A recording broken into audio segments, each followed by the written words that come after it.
ஹாய்ங்க, இன்றைக்கி ஈஸியாக மின் சட்னி எப்படி செய்யலான்னு பார்க்கலாங்களா. வீட்லேயே இருக்கிற புதினாவை பறிச்சுட்டு அதை சுத்தம் பண்ணிவிட்டு அது கூட பூண்டு, ஒரு மிளகாய், கருவேப்பிலை, ஒரு 2 கைப்பிடி அளவுக்கு வெங்காயம், கடலப்பருப்பு, உளுந்து, இன்பிட்வீனில் பார்த்திங்கன்னா தேங்காய் சட்னியும் செஞ்சுக்கலாம் அப்படின்னு சொல்லிட்டு தேங்காய் சட்னிக்கு ரெடி பண்ணிவிட்டு அதுக்கு ஒரு தாளிப்பை கொடுத்தாச்சுங்க.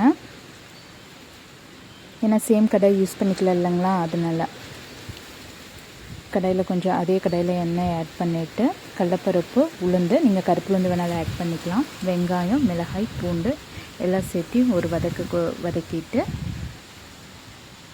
லைட்டாக ரொம்ப வதக்கணும்னு தேவையில்லைங்க. அதை எடுத்துகிட்டு சேம் கடாயில் புதினாவையும் ஆட் பண்ணிவிட்டு வதக்கிக்கிறோம். வதங்கினதுக்கப்புறம் ஆல்ரெடி எடுத்து வச்சுருப்போம் இல்லைங்களா வதக்கினது, அதையும் ஆட் பண்ணி வதக்கிட்டு ஆறுனதுக்கப்புறம் ஜாரில் மாற்றிட்டு கிரைண்ட் பண்ணிடுங்க. கிரைண்ட் பண்ணுறப்போ நீங்கள் உப்பு ஆட் பண்ணால் போதும். அவ்வளோதாங்க, மின் சட்னி ரெடி. இட்லிக்கு அமேசிங்கான காம்பினேஷனுங்க. ட்ரை பண்ணி பாருங்கள். மறக்காமல் சப்ஸ்கிரைப் பண்ணிடுங்க.